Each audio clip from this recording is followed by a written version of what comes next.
새로운 신, 매울 신, 무엇보다 믿을 신, 뉴스 신세계 헬마우스 임경민 작가 오셨습니다. 어서 오세요. 안녕하세요. 매주 수요일에는 장윤선 기자와 함께합니다. 어서 오세요. 네, 안녕하십니까. 매우 중요한 뉴스가 있습니다. 김기현 대표 사퇴라는. 근데 네. 그 전에 하차 통보 받으셨어요? 배종찬의 시사본부. 네.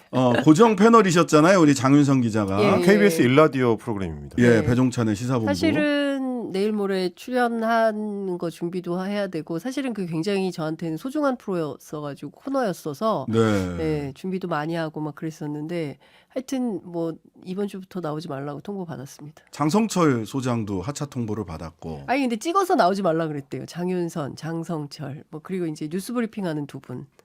네.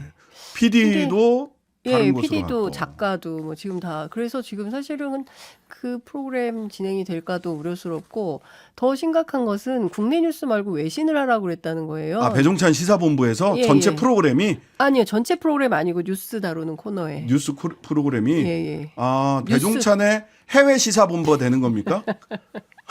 해외 시사본부? 그러지는 않겠죠. 예, 그러진 않을 거라고 믿습니다.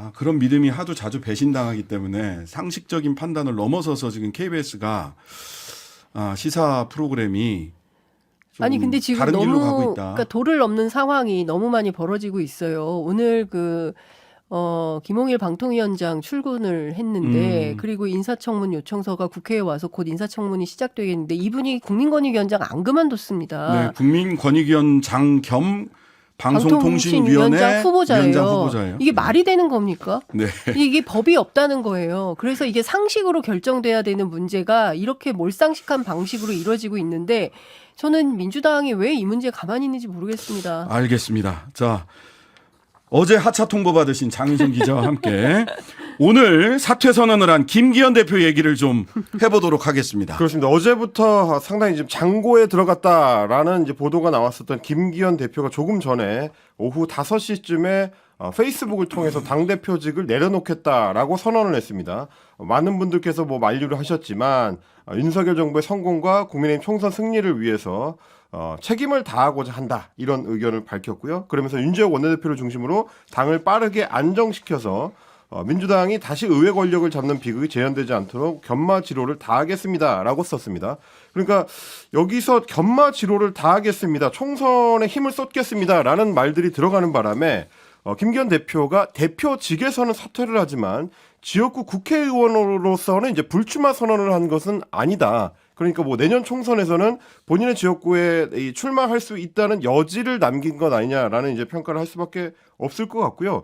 그렇지 않아도 저희가 이제 방송 준비를 한창 할 때는 이준석 전 대표하고 오늘 오전에 김기현 대표가 만났다라는 보도가 나오고 있었던 중입니다. 네. 그래서 이제 이준석 전 대표가 기자들한테 이제 전한 바에 따르면 거취와 관련해 가지고 이야기를 나눴다라고 했었는데 결국 김기현 대표가 이제 이 사퇴를 하게 됐습니다. 아니 오늘 오전에 이준석 대표 만나고 오후 5시에 당대표직 사퇴 이야기를 페이스북에 썼어요. 내일 최고위원회 나가서 네. 기자들 앞에서 육성을 하고 싶지 않다라는 의지로 보이는데 이 오늘의 행보 이거 어떻게 해석을 해야 되는 겁니까, 장 기자님? 사실 예정된 수순이죠. 그러니까 선수를 빼앗긴 거죠. 장제원 의원이 먼저 불출마 선언을 해버렸기 때문에 버티기 어려운 상황이 돼버린 것이고요.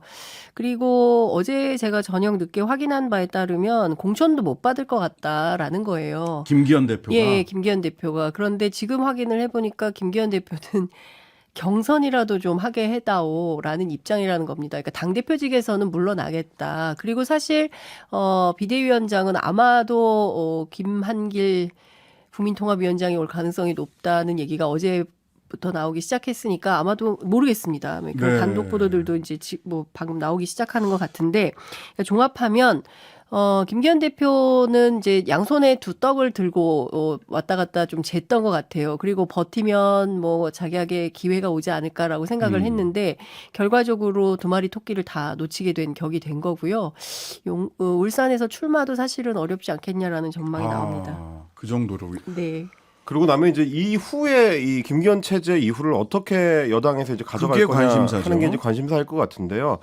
두 가지 보도가 좀 주목을 끕니다. 어제 저녁에는 이제 TV조선에서 내놓은 보도가 단독 보도였는데 네. 한동훈 법무부 장관이 이제 비대위원장으로 예, 올 수 아직 있다. 전 아닙니다. 네.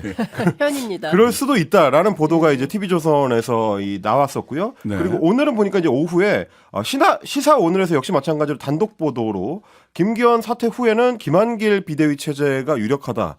라는 또 이제 보도를 내놓고 있습니다. 네. 뭐 아시다시피 저희가 이제 여러 차례 말씀 전해드렸습니다만 김한길 국민통합위원장이 윤석열 대통령의 이제 상당한 신임을 얻고 있고 네. 지난번에 이제 국민통합위원회의 행사에 당 지도부를 초빙해가지고 대통령이 직접 이제 상찬을 보내는 그런 장면도 연출이 된 바가 있기 때문에 반성도 했죠. 김한길 국민통합위원장이 성찰을 내놓은 얻는다고 그랬죠. 보고서를 제대로 실행을 못해서 다 읽어보라고 그랬죠. 네, 반성한다. 뭐 이런 그렇습니다. 얘기도 했어요. 네, 그러다 보니까 만약에 김한길 비대위가 세워지게 된다면 사실상 용산에 이제 대통령실과 거의 직교류를 하는 비대위가 되고 그게 이제 총선 공천권에 있어서도 중대한 영향을 미치지 않겠느냐 이런 전망이 나올 수밖에 없을 것 같습니다. 그러면 지금까지 중진들을 이렇게 인유한 그 혁신위원장이나 이렇게 때렸던 게 사실 김한길 비대위원장설은 전부터 네, 굉장히 많이 있었어요. 있었잖아요. 근데 중진들이 굉장히 강한 거부감을 가지고 그렇죠. 있었다. 예.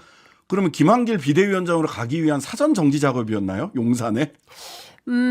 아니요. 뭐 꼭 그렇게까지 볼 수는 예. 없을 것 같고요. 다만 지금 국민의힘 내부 취재를 해봤더니 어떤 얘기를 하냐면 그래도 우리 당인데 김한길보다는 김기현이 난 거 아니에요? 막 이렇게 얘기하시는 분들이 있어요. 네네. 근데 중요한 것은 대통령을 둘러싸고 그리고 내년 총선 공천권을 둘러싼 그야말로 권력 암투, 혈투, 권력 투쟁이 상당히 세게 붙고 있는 거다. 그러니까 네. 뭐 도처에서 뭐 이 사람하고 이 사람이 싸우고 있고 이 사람과 이 사람이 누굴 보내려고 했는데 그게 안 들어가서 또 갈등 중이고 이런 얘기가 날마다 막 돌아다니고 있거든요. 그러니까 네. 국민의힘의 지금 본질은 권력 투쟁인데 그 권력 투쟁에서 일단은 지난번에 인유한과의 싸움에서 김기현 대표가 판정승했지만 네. 제 2라운드에서는 김기현 대표가 완전히 패배한 것 같습니다.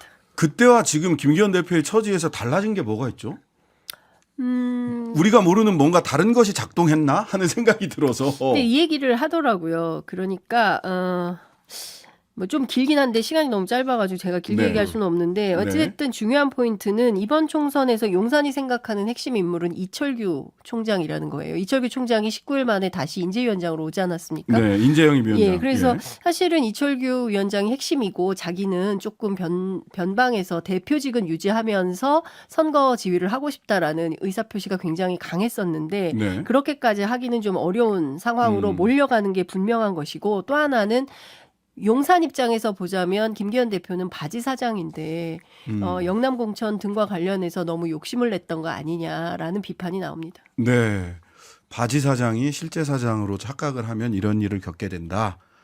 뭐 이런 교훈이 남는 걸까요? 뭐 저간의 사정이 너무 근데 시간이 없으니까 네. 더 그런데 길게 못하겠어요. 울산 저는 아까 말씀 중에 네. 경선이라도 하게 해달라. 당 대표가 도대체 누구한테 경선을 하게 해달라고 요청을 하는 겁니까? 그러니까요. 그래서 대표 아직 공관위원장도 없잖아요. 그거 없죠. 공관위도 없고 지금 이렇게 되면 비대위 바로 해야 되는 거고요. 네.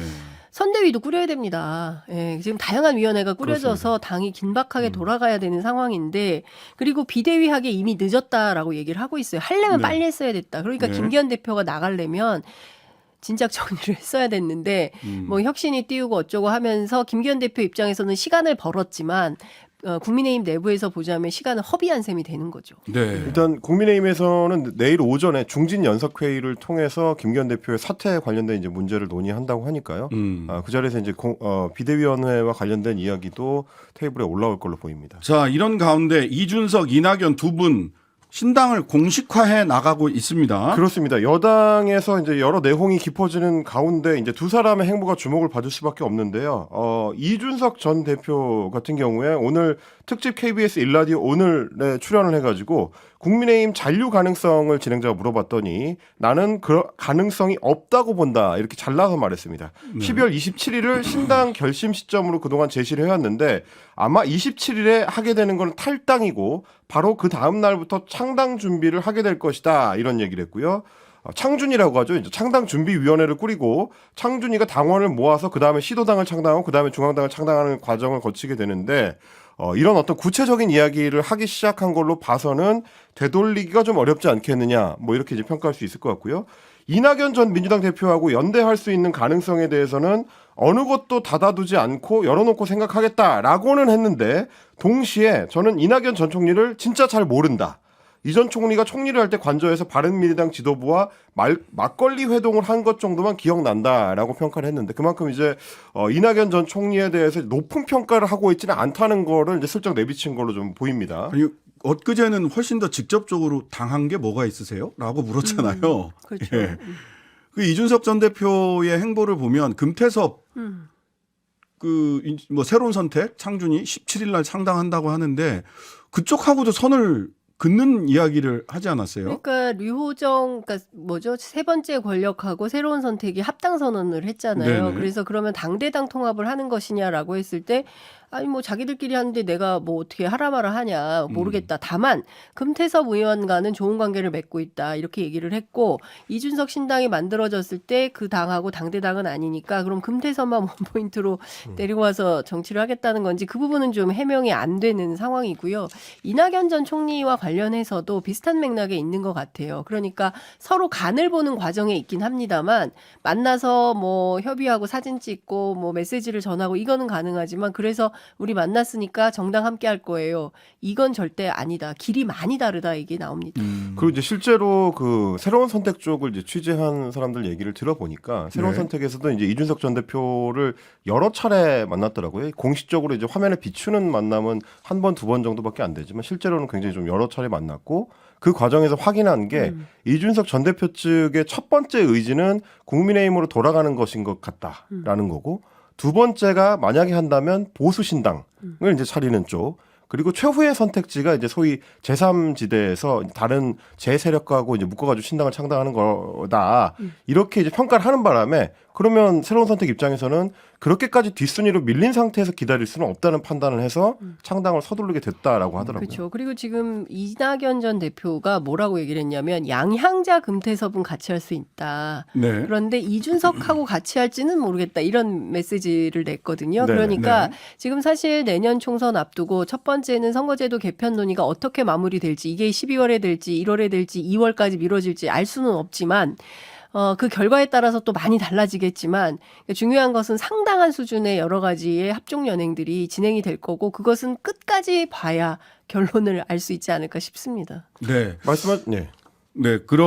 이런 가운데 민주당의 이탄희 홍성국 의원도 벌써 6번째 불출마 선언을 했는데 네. 선언을 한 사람이 있는데 이탄희 의원 같은 경우는 조금 다른 결에서 불출마 선언을 한 거죠. 그렇습니다. 이탄희 의원하고 이제 홍성국 의원이 오늘 불출마 선언했는데 둘이 약간 양상은 좀 다릅니다. 이탄희 의원 같은 경우는 준연동형 비례대표제를 만약에 병립형 비례대제로 돌리게 되면 정치의 후퇴다라는 점을 강조를 하면서 선거 제도를 지키기 위해서 자기 희생을 한다는 명목을 내세웠습니다. 22대 총선에서 남아있는 출마 기회를 다 내려놓고 백의종군을 하겠다. 가진 것도 가질 가능성이 있는 것도 다 내놓겠다. 선거법만 지켜달라라고 오늘 호소를 했는데요. 지금 이제 그 양당에서 의석수 확보를 위해서 위성정당을 활용하려 하거나 병립형 비례제로 돌아가려고 하는 행보 여기에 제동을 걸어야 된다. 이거를 좀 강하게 강조를 했습니다. 홍성국 의원 같은 경우는 이제 지난 4년 동안 정치 구조의 문제 때문에 본인이 했던 활동에 이제 성과를 못 냈다라는 점을 이유로 들었고요. 앞으로 이제 미래학 연구자로 돌아가겠다라는 선언을 했습니다. 저는 네, 장 기자님. 민주당이 이 포인트를 잘 봐야 될 것 같습니다.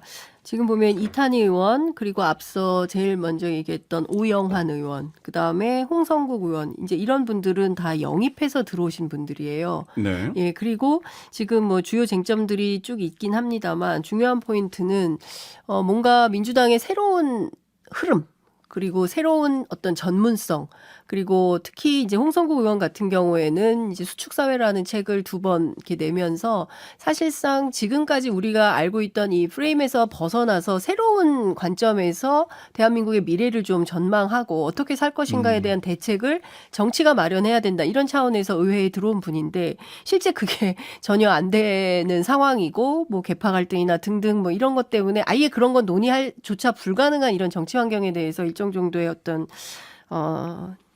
자괴감, 환멸 뭐 이런 걸 느껴서 이제 떠나기로 결심을 한 게 아닌가 싶은 생각이 좀 들고 또 한 측면에서는 민주당 안에 있는 의원들이 어떤 고민을 하고 있냐면 새로운 사람들이 버티기 어려운 정당이라면 이게 지속 가능한 정치가 가능할 수 있는 정당인 거냐. 그러니까 도대체 민주당이 무엇을 하기 위해서 어떻게 모여서 하는 것인지 최소한 이탄희 의원이 낸 것에 대해서 뭐 매일이 됐든 일주일에 한 번이 됐든 꾸준한 어떤 치열한 토론을 통해서 왜 이게 필요한지에 대해서 점검하고 뭐 어떤 총의를 모아가는 그런 과정이 있어야 되는데 전부 입국닷 이런 상황이 되고 공천 앞두고 눈치나 슬슬 보고 이런 거면 정말 가치 있는 정치가 되는 것이냐에 대해서 근본적으로 회의하는 흐름이 있습니다. 자, 내일 의원총회가 있고 여기에서 좀 가르마를 좀 타야 된다.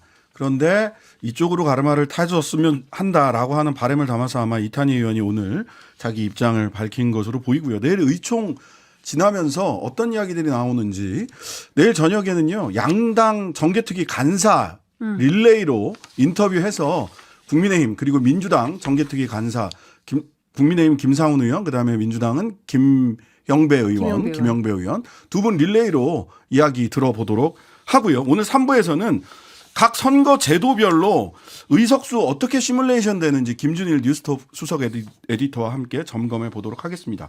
자, 네덜란드 국빈 방문하셨어요. 윤 대통령. 가장 훌륭한 파트너다. 뭐 이렇게 얘기하고 뭐 반도체 동맹 얘기를 하는가 하면 한편에서는 숟가락 외교다. 삼성에 업혀갔다. 이런 평가도 야박한 평가도 있습니다. 그렇습니다. 오늘 지금 윤석열 대통령 같은 경우는 네덜란드 암스테르담 왕궁에서 열린 이제 국빈 만찬에서 그 부분을 강조를 했습니다. 한국 전쟁에 네덜란드가 참전을 했었던 점을 언급을 하면서 피로 맺어진 우정이다 이렇게 이제 이야기를 했고요. 그리고 축구를 고리로 한 한국과 네덜란드의 인연도 소개를 했는데 2002년 한일 월드컵 당시에 한국 축구의 4강 신화를 이끌었던 네덜란드 출신인 거스 히딩크 전 축구 국가대표팀 감독을 호명을 했고요. 만찬장에 참석을 했었던 히딩크 감독이 자리에서 일어나서 인사를 하는 장면도 있었습니다. 이 대목은 잠깐 들어보시겠습니다. 지난해 양국 교역량은 역대 최대치인 160억 불을 기록했고 이제 반도체, 원전, AI, 디지털과 같은 미래 산업 분야로 양국의 협력이 확장되고 있습니다. 월드컵 4강 신화의 중심에는 네덜란드 출신의 명장 거스 히딩크 감독이 계십니다. 어디 계십니까? 반도체 동맹 강화 이거 네. 명분과 실질 같이 하고 있느냐 이번 네덜란드 국빈 방문에서 이 질문이 가장 핵심적일 것 같아요.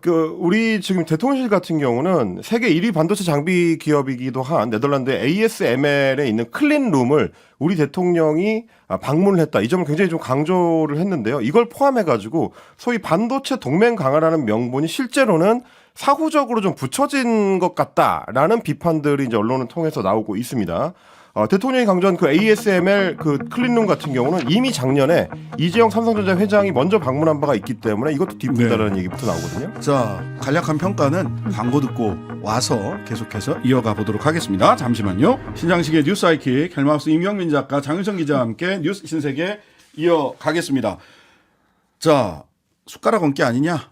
그런 비판 얘기가 나온다는 거죠? 지금 나오고 있는 거고요. 그러니까 왜냐하면 이제 사실 ASML하고 삼성그룹 사이의 관계라는 거는 서로 누가 누구의 이제 갑이다 을이다를 따질 수 없을 정도로 굉장히 좀 긴밀한 상황이고 이제 반도체 업계에서 이제 평가하기로는 물론 ASML이 세계에서 유일하게 이 장비를 만들 수 있는 그 기업이긴 하지만 동시에 그만큼의 대량 장비를 소비해 줄 수 있는 것도 삼성전자 수준 외에 그렇게 많은 기업들이 있는 건 아니다. 뭐 이런 평가가 있고요. 그러다 보니까 국내 기업과 애초에 협조가 이미 잘 이루어지고 있는데 한국 정부가 나서서 새삼 강화할 필요나 여지가 있는 거냐 이제 이런 평가가 나오고요. 그리고 이번에 이루어진 이제 한국 네덜란드 정상회담 같은 경우도 이게 실효성이 있느냐는 의문은 던져집니다. 왜냐하면 이번에 이제 윤 대통령하고 정상회담을 가진 리터 총리 같은 경우는 이미 지난 7월에 정계 은퇴를 선언을 한 상태입니다. 그리고 윤석열 대통령이 네덜란드 국빈 방문을 한다고 공식 발표한 게 11월 8일이기 때문에 7월에 정계 은퇴한 총리를 만나러 11월에 일정을 짰다. 이게 대통령실에서 제대로 일정 짠 거 맞느냐라는 의문이 제기가 될 수밖에 없고요. 게다가 지난달에 치러진 네덜란드 조기 총선 결과 리터 총리가 포함되어 있는 집권당이 패배하면서 애초에 정권 연장이 안 된 상태입니다. 그러니까 이번에 한 약속이 과연 다음 정부에서도 이어질 수 있겠느냐, 연속성이 있는 거냐, 뭐 이런저런 여러 논란들이 나오고 있습니다. 이거 팩트 체크를 해봐야 되는데요. 여러분들 기사 찾아보세요. R&D 센터 MOU 이게 최고의 성과다라고 얘기를 하잖아요. 작년 11월 달에 베닝크 ASML 회장이 동탄의 뉴 캠퍼스 조성을 발표하는 자리에서 향후 한국에서 R&D 센터를 늘려나갈 것이다 라고 발표를 했어요. 굳이 발표한 걸 뭘 메모를 주고받고 그러시는지 잘 모르겠는데 정부에서는 그래서 그랬는지 그때 발표한 것과는 별개의 시설이다라는 얘기를 또 하기는 했습니다. R&D 센터 뭐 2개 짓습니까? 그러니까 이제 이런 거죠. 그 외교 전문가들 얘기를 들어보면 대통령의 그 해외 순방 외교는 특히 이제 유럽처럼 먼 데를 갈 때는 한 나라만 가지 않고 여러 나라를 묶어서 한꺼번에 간다. 그러니까 지난번에 영국, 프랑스 갈 때 네덜란드 같이 끼어서 가든가 이렇게 했어야 되는데 이게 한참 뛰었다가 이달에 또 갔다 오는 내일 이제 귀국할 예정인 건데 이 문제가 좀 하나 있고요. 두 번째는 다 된 밥에 숟가락 얹는 방식으로 외교를 하는 게 아니라 첨예하게 대립이 돼 있는 상황에서 정부가 좀 나서서 해결을 하면서 꼭지를 좀 따줘야 될 필요성이 있는 이슈들이 있다는 거예요. 그럴 때 대통령이 순방을 가서 외교적으로 문제를 풀어주면서 기업의 문제라든가 우리 국민의 문제라든가 이런 것들을 해결하는 차원에서 어떤 정치가 진행이 돼야 되는데 윤석열 대통령의 해외 순방 외교라는 것은 늘 이런 식이라는 거죠. 이번이 처음이 아닙니다. 벌써 16번째인가요? 네. 예, 취임 이후 16번째 해외 순방을 갔는데 이 앞선 것은 부산 엑스포 때문이라고 주장을 하긴 했습니다만 578억이라는 예비비까지 끌어서 쓰면서 순방 외교를 한 것에 대한 그런 성적표에 맞는 것이냐에 대한 국민적 비판이 있는 거죠. 이 ASML 지난 월요일 날 신박한 경제에서 다뤘는데요. 꼼꼼히 점검을 했는데 ASML 사업 보고서 보면은요. 한국에서의 사업 리스크 항목은 북한과의 긴장, 두 번째는 재생에너지의 부족. 이 두 가지 해결되면은요. ASML이 생산 시설을 한국에다 줘요. 1조짜리. 그걸 해결하는 게 정부의 몫이고 정치의 몫이고 대통령의 몫입니다. 지금 제일 풀어야 되는 것은 중국이에요. 네. 예, 중국 문제를 풀어야 됩니다. 자, 오늘 그 돈봉투 의혹 송영길 전 대표 구속영장을 청구했는데 요거 참 재밌습니다. 영장 청구한 사유를 보면. 그렇습니다. 일단 정치자금법 위반하고 특정범죄 가중처벌법 등에 관한 법률 위반인데요. 21대 전당대회 앞두고 국회의원들한테 줄 돈봉투 20개를 윤관석 당시 민주당 의원한테 제공을 하고 2차례에 걸쳐서 지역본부장들한테 돈봉투를 제공했다라는 혐의가 하나 있고요. 강래구 전 한국수자원공사 상임감사하고 전직 보좌관을 통해서 공모를 해가지고 스폰서 사업가로부터 5천만 원을 받아서 자금을 조성했다. 그리고 추가로 이 송영길 전 대표의 후원 조직인 먹사연을 통해서 불법 정치자금 7억 6,300만 원을 수수했다 등등의 혐의가 적시가 돼 있습니다. 이게 돈봉투 부분은 사실관계가 이제 드러나고 수사해서 재판에서 드러나면 되는데 저는 이게 이상한 거는 소위 먹사연이라고 하는 정책연구소에서 후원금 받은 거를 전부 다 정치자금법 위반으로 7억 6,300만 원을 넣었어요. 법인격이 다르거든요. 이거는 법률가로서 좀 이상하다. 좀 제대로 지켜봐야 되겠다라는 생각을 하게 됐습니다. 자, 뉴스 신세계 임경빈, 장유선 두 분과 함께했습니다. 감사합니다. 고맙습니다. 고맙습니다. 하루 종일 기다려지는 진짜 시사. 평일 저녁 6시 5분 신장식의 뉴스 하이킥.